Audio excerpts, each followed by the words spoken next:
अगर IAS prelims की तैयारी में आपने ये गलती की तो आईएएस प्रीलिम्स आपके हाथ से जा सकता है।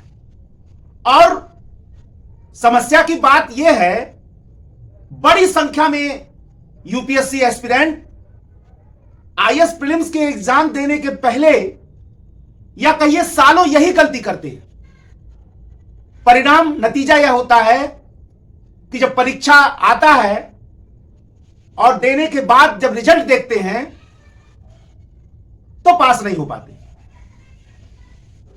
और आश्चर्य की बात यह है कि बड़ी संख्या में करने वाले विद्यार्थी जो इस गलती को करते हैं समझ भी नहीं पाते हैं। उन्हें लगता है कि ऐसी कोई गलती ही नहीं है।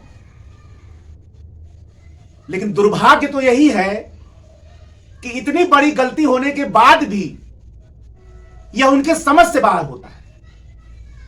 वंदे मातरम, जय हिंद। मैं विकास श्रीवास्तव, आपका आईएएस मार्गदर्शक, उपस्थित हूं आज एक नया यूपीएससी रियल टॉक लेक्चर लेकर। आज हम लोग यूपीएससी एस्पिरेंट्स के एक ऐसे बड़ी गलती के बारे में बात करेंगे जिसका विश्लेषण यहां होना बहुत जरूरी है। हमारा उद्देश्य यही है कि मैं आपको उन समस्याओं से परिचित कराऊं और उनका समाधान भी बताऊं जो आप अनजाने में कर रहे हैं, लेकिन वो भयानक परिणाम दे सकता है। और आईएएस प्रीलिम्स में यूपीएससी एस्पिरेंट्स द्वारा किया जाने वाला वह गलती है प्रीलिम्स को प्रीलिम्स की तरह न पढ़ना, अर्थात प्रीलिम्स की तैयारी प्रीलिम्स की तरह न करना। सुनने में आश्चर्य लग रहा होगा कि तैयारी तो सब कर रहे हैं, प्रीलिम्स की ही तैयारी कर रहे हैं, लेकिन प्रीलिम्स की तैयारी प्रीलिम्स की तरह नहीं कर रहे हैं। प्रीलिम्स की तैयारी प्रीलिम्स के एंगल से नहीं कर रहे हैं। प्रीलिम्स को प्रीलिम्स की तरह नहीं पढ़ रहे हैं। इसका क्या मायने है?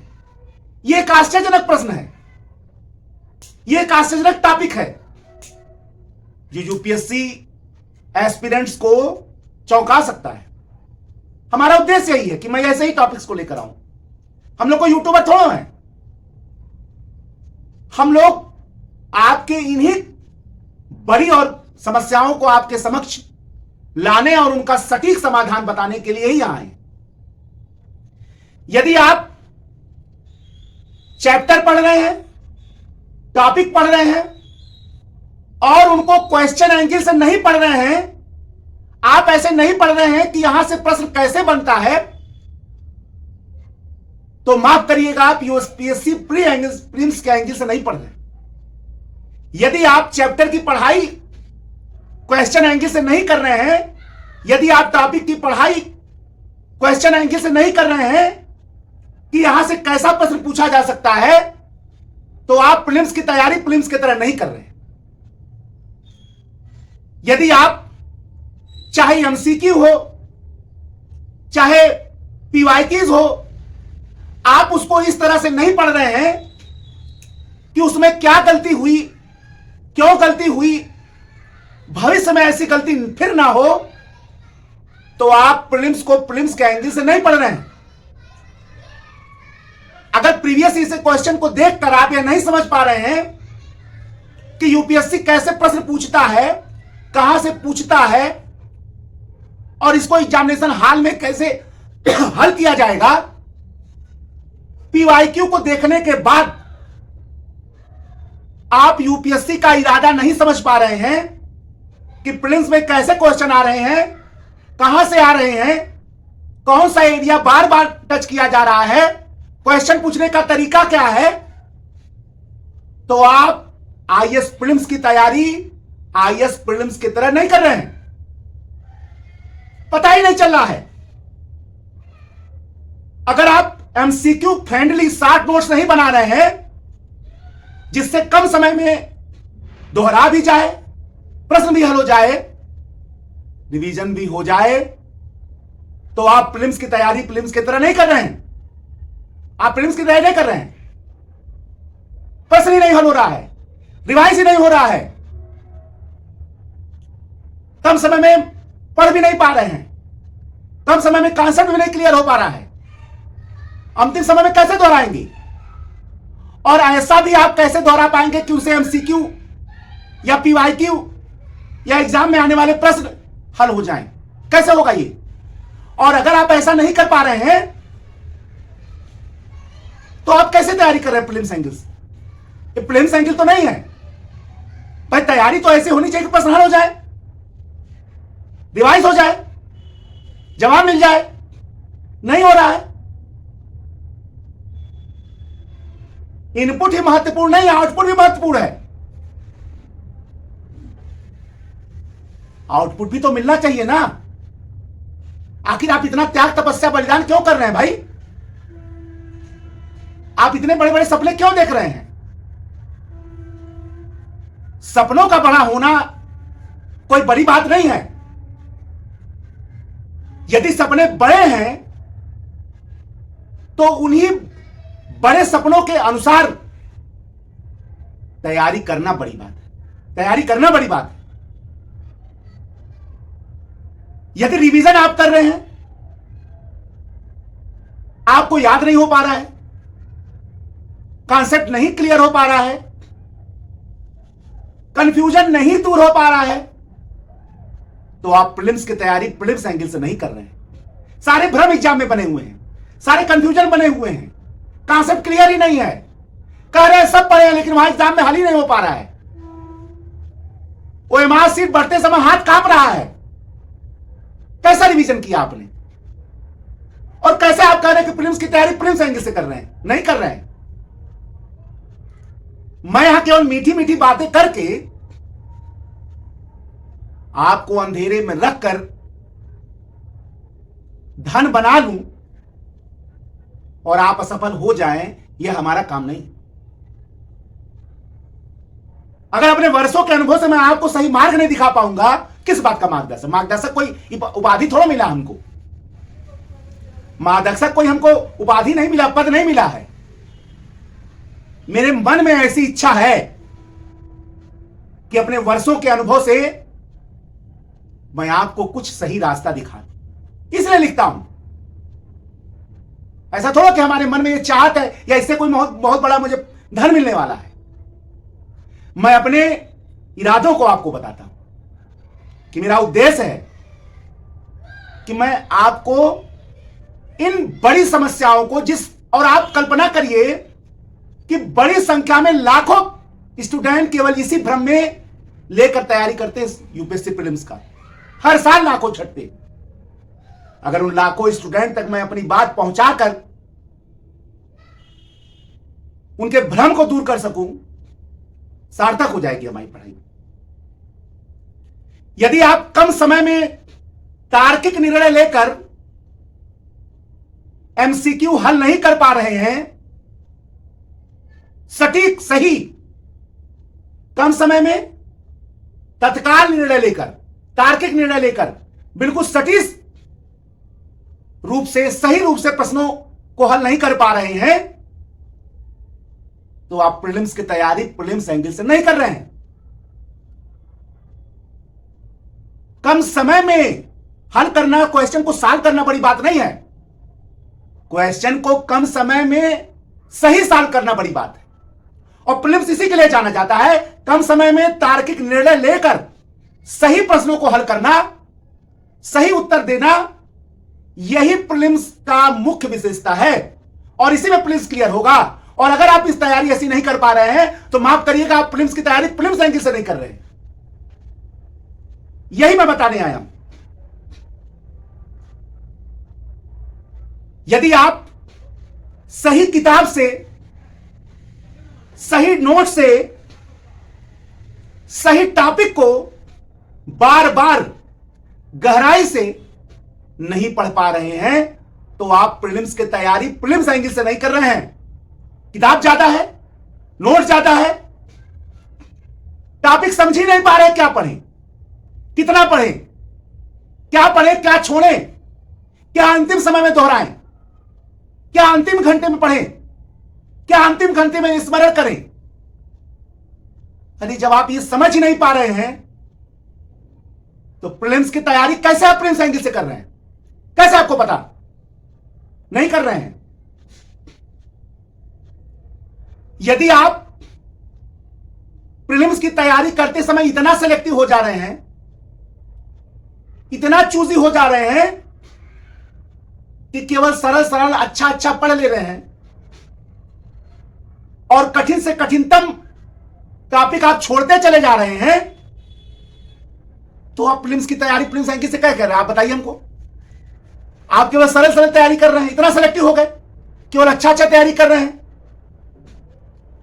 कठिन छोड़ते चले जा रहे हैं, बाद में देख लेंगे, बाद में देख लेंगे, अगली बार देख लेंगे। तो आप प्रीलिम्स की तैयारी प्रीलिम्स एंगल से कैसे कर रहे हैं? कठिन प्रश्नों को कैसे हल करेंगे? आप जब आप कठिन पढ़ ही नहीं रहे हैं तो कठिन प्रश्नों को हल कैसे करेंगे? आप वहां आएगा तो जरूर। यूपीएससी ने कोई सूचना तो नहीं दे रखा कि मैं सरल पूछूंगा, और आप केवल सरल और अच्छा अच्छा पढ़ के निकल जा रहे हैं। तो प्रीलिम्स की तैयारी आप प्रीलिम्स के एंगल से नहीं कर रहे हैं। प्रीलिम्स की तैयारी प्रीलिम्स के तरह नहीं कर रहे हैं। करंट अफेयर्स पढ़ रहे हैं, लेकिन करंट अफेयर्स को स्टैटिक जीएस से जोड़ ही नहीं पा रहे हैं। तो प्रीलिम्स की तैयारी आप प्रीलिम्स की तरह कैसे कर रहे हैं? पॉलिटी करंट एंगल से पूछ रहा है, economics classical to current angle से पूछ रहा है, ज्योग्राफी कोई भौगोलिक घटना हो गई करंट एंगल से पूछ रहा है, और आप करंट अफेयर्स को स्टैटिक से जोड़ ही नहीं पा रहे हैं, जो कि हर साल पूछ रहा है। तो आप प्रीलिम्स की तैयारी प्रीलिम्स एंगल से कैसे कर रहे हैं? और समस्या तो यह है कि लाखों अभ्यर्थी, लाखों यूपीएससी एस्पिरेंट इन तमाम कमियों को हर साल बार बार दोहरा रहे हैं। केवल बिगिनर्स नहीं, सालों तैयारी करने वाले एस्पिरेंट्स से गलती कर रहे हैं, और उसके बाद भी कोई नहीं बता रहा है, तो इसका मतलब थोड़ा कि हम नहीं बताएंगे। हम बताएंगे, जरूर बताएंगे। मेरी बातें आपको अच्छा लगे यह जरूरी नहीं है। मेरी बातें आपके लिए अच्छा हों, आपका भला करें, यह जरूरी है। सच किसको कड़वा नहीं लगता? लगता है। लेकिन बड़ी बीमारी को दूर करने के लिए कड़वा दवा ही खाना पड़ता है, कड़वा दवा ही खाना पड़ता है। और मेरे प्रत्येक लेक्चर यही है, कड़वा दवा ही है। आपको तत्काल बुरा लग सकता है, आपको तत्काल खराब लग सकता है, लेकिन लॉन्ग लाइफ के लिए आपके लिए आशीर्वाद साबित हो सकता है। तो प्रश्न यह उठता है कि आखिर प्रीलिम्स की तैयारी प्रीलिम्स एंगल से कैसे होती है? प्रीलिम्स की तैयारी प्रीलिम्स की तरह कैसे होती है? कैसे ऐसा किया जाए कि प्रीलिम्स की तैयारी प्रीलिम्स की तरह हो? पहला स्तर, आप प्रत्येक चैप्टर को, प्रत्येक टॉपिक को क्वेश्चन एंगल से पढ़िए। ऐसा लगे कि क्वेश्चन हल हो रहे हैं। केवल हम चैप्टर्स के तथ्य नहीं पढ़ रहे हैं, केवल हम चैप्टर्स के फैक्ट नहीं पढ़ रहे हैं, हम ऐसा पढ़ रहे हैं कि क्वेश्चन भी मेरा सॉल्व हो रहा है, चाहे वो पीवाईक्यू हो चाहे एमसीक्यू हो। और अगर वो नहीं हल हो रहा है तो हमको फिर से आना पड़ेगा कि भाई हल क्यों नहीं हो रहा है। और जब हम प्रत्येक टॉपिक को, प्रत्येक चैप्टर्स को इस एंगल से पढ़ते हैं कि यूपीएससी यहां कैसा प्रश्न पूछता है, यूपीएससी यहां क्वेश्चन को कैसे ट्विस्ट कर सकता है, तो वास्तव में हमारी तैयारी प्रीलिम्स एंगल से होगी। हम फंडामेंटल राइट्स पढ़ रहे हैं, एग्जामिनेशन में पूछ दिया कि कौन से फंडामेंटल राइट्स गैर भारतीय नागरिकों को प्राप्त है, कौन से फंडामेंटल राइट्स केवल भारतीय नागरिकों को प्राप्त है, कौन से फंडामेंटल राइट्स भारतीय नागरिकों और गैर नागरिकों को भी प्राप्त है। सोचिए, हम तो फंडामेंटल राइट्स पढ़ रहे थे, आप तो फंडामेंटल राइट्स पढ़ रहे थे। पूछ रहा है कि कौन से फंडामेंटल राइट्स गैर नागरिकों को भी प्राप्त हैं, नॉन सिटीजन्स को भी प्राप्त हैं। अब तो पूरी पढ़ाई बेकार। पता चला आप ये पढ़ रहे थे कि कौन से फंडामेंटल राइट्स गैर नागरिकों को भी प्राप्त हैं, और वहां पूछ दिया कि कौन से फंडामेंटल राइट्स केवल भारतीय नागरिकों को प्राप्त हैं। क्वेश्चन ट्विस्ट कर दिया। पता चला आप ये पढ़ रहे कौन से फंडामेंटल राइट्स केवल भारतीय नागरिकों को प्राप्त है, वहां पूछ दिया कि कौन से फंडामेंटल राइट्स भारतीय नागरिकों और गैर नागरिकों को भी प्राप्त है, गैर भारतीय नागरिकों को भी प्राप्त है। फिर एक कदम आगे बढ़ गया, सिटीजन्स एंड नॉन सिटीजन्स को भी प्राप्त है। अभी तक तो आप केवल सिटीजन्स को पढ़ रहे थे, पूछ दिया सिटीजन्स नॉन सिटीजन्स दोनों को प्राप्त है। यानी जिस दिन आप क्वेश्चन एंगल्स को देखकर प्रत्येक चैप्टर की तैयारी आप करने लगते हैं, this is the prelims angle, this is the preparation like a prelims angle. यानी यही तैयारी आपकी प्रिलिम्स एंगल से हो रही है और होने लगेगी, और देखिएगा परीक्षा सहज से सरलतम होती चली जाएगी। एमसीक्यू, पीवाईक्यू आपके लिए मार्गदर्शक की तरह काम करना चाहिए। कैसा आ रहा है, कहां से आ रहा है, कितना आ रहा है, कैसे हल करेंगे, कोई गलती हुई तो क्यों हुई, अब आगे नहीं होना चाहिए। पीवाईक्यू आपके लिए, एमसीक्यू आपके लिए मार्गदर्शक के रूप में दिखना चाहिए। आपकी तैयारी प्रीलिम्स एंगल से अपने आप होना शुरू हो जाएगी, और आपको धीरे धीरे संतुष्टि भी मिलना प्रारंभ होने लगेगा। आपको लगेगा कि आप वैल्यूएबल पढ़ाई कर रहे हैं, कुछ आप सीख रहे हैं दिन भर में। जब आप इस एंगल से तैयारी करना प्रारंभ कर देंगे तो आपको लगेगा कि कुछ भर रहा है दिमाग में, मेरे कुछ अंदर समाहित हो रहा है।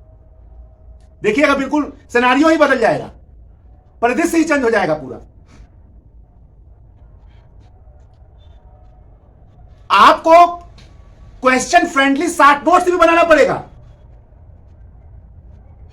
यानी प्रीलिम्स शॉर्ट नोट्स भी बनाना पड़ेगा, और क्वेश्चन फ्रेंडली होना चाहिए। यानी ऐसे शॉर्ट नोट्स होने चाहिए जिससे कॉन्सेप्ट भी क्लियर हो रहा हो, शॉर्ट भी हो, उसमें ट्रिक्स भी हो, और कम समय में रिवाइज भी हो जाए।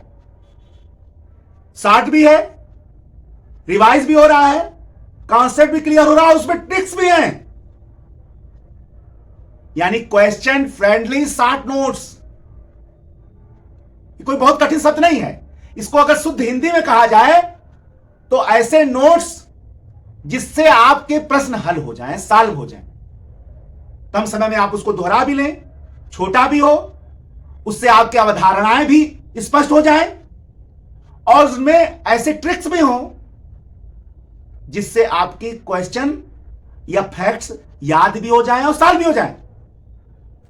जिस दिन आप इस तरह से तैयारी करेंगे ना, तो प्रीलिम्स की तैयारी प्रीलिम्स की तरह होना प्रारंभ हो जाएगी। रिवीजन केवल चैप्टर वाइज मत करिए, रिवीजन केवल टॉपिक वाइज मत करिए, रिवीजन आप क्वेश्चन वाइज भी करिए। यानी अगर आपने बहुत सारे क्वेश्चन को हल किया है तो रिवीजन के समय क्वेश्चन आने चाहिए, और अगर कोई गलती हुई है तो ऐसा रिवाइज करिए कि भविष्य में वो गलती रिपीट ना हो, भविष्य में वो गलती रिपीट ना हो, क्योंकि एक गलती एग्जाम का पूरा एग्जाम का परिदृश्य ही बदल देगा, सिनारियो ही चेंज कर देगा। टाइम मैनेजमेंट को आपको सर्वाइवल स्किल के रूप में देखना पड़ेगा। क्या मतलब हुआ इसका? यानी आपको इस तरह से प्रैक्टिस करना होगा कि प्रश्न भी हल हो जाए, कम समय में हल हो जाए, और सही हल हो। यानी कम समय में तत्काल निर्णय लेकर प्रश्नों को सही रूप से हल करने का टाइम मैनेजमेंट आपको सीखना पड़ेगा, इसका प्रैक्टिस करना पड़ेगा। सही प्रश्न को या प्रश्नों को सही जवाब देना बड़ी बात नहीं है, कम समय में तत्काल निर्णय लेकर प्रश्नों का सही जवाब देना, यह बड़ी बात है। और यूपीएससी इसी को प्रीलिम्स एंगल बोलता है। यूपीएससी इसी को प्रीलिम्स एंगल बोलता है। आप घर जाकर प्रश्नों को बैठकर 10 घंटा में हल करें, यह प्रीलिम्स एंगल थोड़ा है। आप 2 घंटे में बैठकर और क्वालिफाई करने के लायक, पास करने के लायक प्रश्नों को हल कर लें, यह प्रीलिम्स एंगल्स है। तैयारी इस रूप में होना चाहिए, यानी प्रश्न सही नहीं होने चाहिए, कम समय में सही प्रश्न होने चाहिए, यानी कम समय में प्रश्न सही रूप से हल होने चाहिए। अगर आप इस तरह से कर पा रहे हैं तो यह प्रीलिम्स एंगल्स की तैयारी है। सही किताब और सही टॉपिक को आप गहराई से पढ़िए, क्योंकि टॉपिक्स जितने गहराई से होंगे उतना ही आपका कंफ्यूजन दूर रहेगा और इतना ही आपके पास स्पष्ट जानकारी रहेगी और उतना ही आसानी से आप प्रश्नों को हल कर पाएंगे। किताब भी बहुत ज्यादा नहीं, सही होने चाहिए और टॉपिक्स भी आपको सही समझने चाहिए कि क्या पढ़ना है। यह भी बहुत जरूरी है। जब आप सही किताब से सही टॉपिक्स पढ़ रहे हैं तो यह प्रीलिम्स एंगल से तैयारी हो रहा है। सिलेक्टिव बहुत ज्यादा नहीं बनना है, और खासकर प्रीलिम्स की तैयारी में। मेंस में तो बहुत सिलेक्टिव चल भी सकता है, लेकिन प्रीलिम्स में सिलेबस जितना है उसका आप बहुत बड़ा भाग नहीं छोड़ सकते हैं। तो इतना सिलेक्टिव मत बनिए, बल्कि आप समग्र रूप से तैयारी करिए। सरल की भी तैयारी करिए और कठिन की भी तैयारी करिए। दोनों को पढ़िए और दोनों को समझिए। इस लायक पढ़िए, इस लायक समझिए, कोई कंफ्यूजन न रह जाए। और अंतिम बात, अपना सेल्फ एनालिसिस डेली करिए। अपना आत्मविश्लेषण डेली करिए। अपना सेल्फ टेस्ट डेली लीजिए। देखिए क्या कमी रह गई, देखिए कि कहां सुधार की संभावना है, देखिए कि क्या और पढ़ना है। यानी अपना आत्म विश्लेषण करते रहिए, अपना आत्म परीक्षा करते रहिए, अपने कमियों को दूर करते रहिए, अपने कमियों को दूर करते जाइए, अपने कंफ्यूजन को दूर करते जाइए, अपने कॉन्सेप्ट्स को क्लियर करते जाइए। पेपर लाइक इन्वायरमेंट बना लीजिए, वातावरण उस हिसाब से बनाइए। नर्वस सिस्टम पर कंट्रोल करने का तरीका सीख लीजिए। जब आप पेपर की तरह वातावरण बनाएंगे, अपने एग्जामिनेशन हॉल में नर्वस सिस्टम पर कंट्रोल करने का तरीका सीख जाएंगे, तभी तो आपका कॉन्फिडेंस निर्माण होगा वहां पर। अगर वहां कॉन्फिडेंस नहीं का तो प्रश्न सही है कहां हल होगा, नहीं हल पाएगा। इसका क्या मतलब हुआ कि आपको पढ़ाई ऐसा करना है कि आप वहां पर अपने कॉन्फिडेंस का निर्माण कर पाए। ओवरलोड मत रहिए, तो वहां बार बार कंफ्यूजन होगा। तथ्यों का इतना संग्रह मत करिए कि ओवरलोड हो जाए, नहीं तो इतना कंफ्यूजन पैदा हो, सारे प्रश्न गलत हो सकते हैं। अगर आप इन तरीकों से तैयारी करते हैं तो आपकी तैयारी प्रीलिम्स एंगल से मानी जाएगी और कुछ ही दिनों में आप यूपीएससी प्रीलिम्स एंगल से सोचना प्रारंभ कर देंगे, यूपीएससी प्रीलिम्स एंगल की तरह तैयारी करना प्रारंभ कर देंगे। और यदि आपने ऐसा किया तो ज्ञान भी बढ़ेगा, समस्याएं भी दूर होंगी, कॉन्फिडेंस भी बढ़ेगा, परिणाम स्वरूप एग्जाम में मार्क्स भी बढ़ेगा और सफलता आपके कदमों में पहुंच जाएगी और हर हाल में आप प्रीलिम्स पास करके रहेंगे, इसमें तनिक भी संदेह नहीं। अगर इन तमाम प्रक्रियाओं को आप समझते हैं, उनको सुधार करते हैं और उनको अपने जीवन में लागू करके एग्जामिनेशन हॉल में प्रीलिम्स एंगल्स का सोच बनाकर बैठते हैं, प्रीलिम्स एंगल्स का तैयारी करके बैठते हैं, तो आपको प्रिलिम्स में सेलेक्ट होने से कोई नहीं रोक सकता है। एक नए लेक्चर के साथ मैं विकास श्रीवास्तव आपके समक्ष पुनः उपस्थित होऊंगा। तब तक के लिए जय हिंद, जय भारत, वंदे मातरम।